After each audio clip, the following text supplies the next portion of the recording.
Viewers, welcome back to my channel. நான் ஸ்ருதீப். இன்னைக்கு நம்ம பார்க்க போகிற வீடியோ என்னன்னு நீங்கள் பார்த்தீங்கன்னா, குழந்தைங்களுக்கு வந்து சளி பிடிச்சா நம்ம எல்லாருமே வந்து மெடிக்கலில் தான் நம்ம மருந்து வாங்கி தரோம்.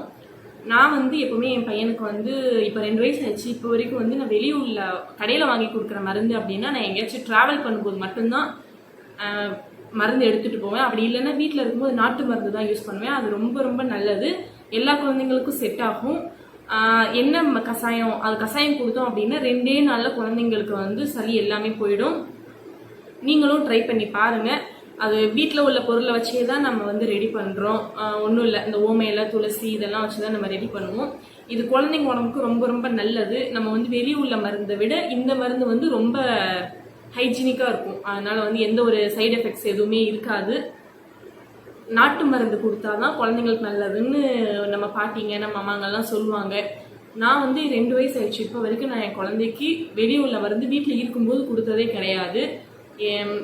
எங்கேயாச்சும் ஊருக்கு போகும்போது ட்ராவல் டைமில் அந்த மாதிரி மட்டும்தான் நான் வெளியே மருந்து எடுத்துகிட்டு போவேன். அந்த மருந்து டீ மினிக் தான் எடுத்துகிட்டு போவேன். டீ மினிக் 2 வயசு வரைக்கும் ட்ராப்ஸ் யூஸ் பண்ணேன். டீ மினிக் ட்ராப்ஸ் யூஸ் பண்ணேன். 2 வயசுக்கு மேலே வந்து இப்போ டீ மினிக் சிரப் யூஸ் பண்ணிட்டு இருக்கேன். அதுவும் ரொம்ப நல்ல எஃபெக்டிவாக தான் இருக்குது. அதனால நீங்கள் வெளியே ட்ராவலுக்கு வேணும், வேறு எந்த சளி மருந்தும் கேட்கல அப்படின்னு நினச்சிங்க அப்படின்னா அந்த டீ மினிக் யூஸ் பண்ணி பாருங்கள். வீட்டில் இருக்கும்போது உங்களுக்கு வந்து கஷாயம் வைக்கிறது ரொம்ப கஷ்டம் கிடையாது. இந்த வீடியோ பார்த்துட்டு ட்ரை பண்ணி பாருங்கள். குழந்தைங்களுக்கு நல்லது, ரொம்ப யூஸ்ஃபுல்லாக இருக்கும். வீடியோக்குள்ளே போகிறதுக்கு முன்னாடி எங்கள் வீடியோவை நீங்கள் இப்போ தான் ஃபஸ்ட் டைம் பார்க்குறவங்களா இருந்தால் எங்கள் வீடியோவை சப்ஸ்கிரைப் பண்ணிக்கோங்க. மறக்காமல் பக்கத்தில் இருக்க பெல் ஐக்கான். கஷாயம் ரெடி பண்ண ஓம இலை பறிக்கணும். இந்த ஓம இலையில் வந்து ஒரு நல்ல இலையாக பார்த்து ஒரு 4-5 இலை பறித்து வச்சுக்கோங்க. பெரிய இலையாக இருந்தால் 3 இலை போதும். சின்ன இலையாக இருந்தால் ஒரு 5 இலையாக பறித்து வச்சுக்கோங்க. ஏன்னா குழந்தைங்களுக்கு வந்து கம்மியாகவே இது வந்து காட்டமாக இருக்கும். இது சளிக்கானது தான் ஓம இலைன்னு சொல்லுவாங்க. அதனால் ரொம்ப காட்டமாக இருக்கக்கூடாது குழந்தைங்களுக்கு. அதனால் பெரிய இலை நான் 3 இலை, சின்ன இலைன்னா 5 இலை பறித்து வச்சுக்கோங்க. அப்புறமா வெத்தலை எடுத்துக்கோங்க. வெத்தலை தான் வந்து நெஞ்சு சளிக்கு வந்து ரொம்ப நல்லது. இந்த மாதிரி ஒரு வெத்தலை போதும் நம்மளுக்கு.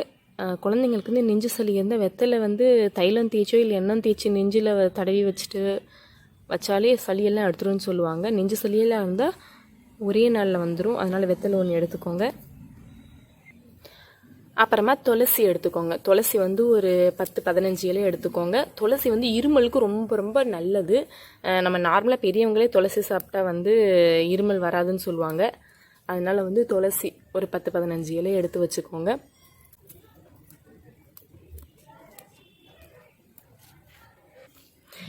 இந்த மாதிரி ஒரு 10-15 இலை எடுத்து வச்சுக்கோங்க துளசி.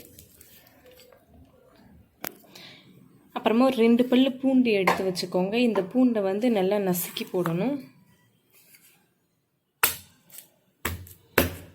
தோலோடைய கூட போடலாம், அதனால் ஒன்றும் பிரச்சனை இல்லை. ஏன்னா கொதிக்க தான் வைக்க போகிறோம், அதனால் தோலோட கூட போடலாம்.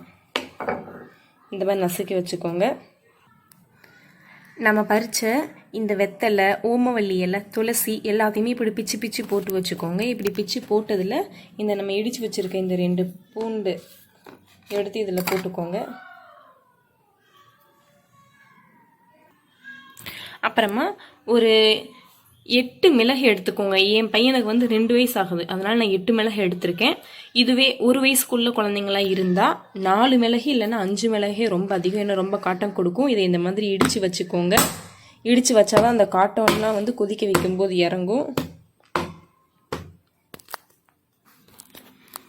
இந்த மாதிரி இடித்து வச்சு மிளகு அதில் எடுத்து போட்டுக்கோங்க. அப்புறமா கொஞ்சமாக சீரகம் எடுத்து போட்டுக்கோங்க. ஏன்னா செரிமானத்துக்காக தான் இந்த சீரகம், அதனால் கொஞ்சம் சீரகம் எடுத்து இதில் போட்டுக்கோங்க. இதில் லைட்டாக மஞ்சத்தூள் ஆட் பண்ணிக்கோங்க. குழந்தைகளுக்கு நம்ம என்ன கொடுத்தாலும் மஞ்சத்தூள் கொஞ்சம் ஆட் பண்ணி கொடுத்தோன்னா அந்த ஆன்டிபயோட்டிக் தான், அதனால் வந்து தாராளமாக கொடுக்கலாம். எல்லாத்துலேயுமே கொஞ்சம் கொஞ்சம் சேர்த்தோன்னா குழந்தைங்க உடம்புக்கு ரொம்ப நல்லது. கொஞ்சமாக மஞ்சத்தூள் சேர்த்துக்கோங்க. இப்போது இதில் 1 டம்ளர் தண்ணி ஊற்றுறேன். இந்த 1 டம்ளர் தண்ணி 1/4 டம்ளர் ஆகிற அளவுக்கு இதை நல்லா கொதிக்க விடணும். நல்லா அடுப்பை சிம்லேயே வச்சு நல்லா கொதிக்க விடணும். அது கொதிச்சாதான் அந்த இலையில உள்ள சாறு எல்லாமே இறங்கும். அதனால் சிம்லேயே வச்சு நல்லா கொதிக்க விடுங்க. இந்த மாதிரி நல்லா கொதிச்சதும் இதை வந்து வடிகட்டி வச்சுக்கலாம். இந்த மாதிரி வடிகட்டி வச்சு இந்த 1 டம்ளர் தண்ணி ஊற்றினா இந்த மாதிரி 1/4 டம்ளர் ஆகணும். இந்த அளவுக்கு வடிகட்டி வந்த உடனே மிதமான சூட்டில் குழந்தைங்களுக்கு கொடுக்கலாம். இதை வந்து வெறும் வயிற்றுல கொடுங்க. காலையில் எந்திரிச்சு எப்போல்லாம் குழந்தைங்க தூங்கி எந்திரிக்கிறாங்களோ ஒரு நாளைக்கு 2 நேரம் கொடுக்கலாம். இதை கொடுத்தீங்கன்னா உங்களுக்கு வந்து 2 நாளில் உங்களுக்கு சரியாக போயிடும்.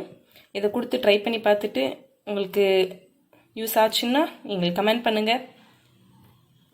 இந்த வீடியோ உங்களுக்கு பிடிச்சிருந்தா லைக் பண்ணுங்க, ஷேர் பண்ணுங்க, கமெண்ட் பண்ணுங்க. தேங்க்யூ.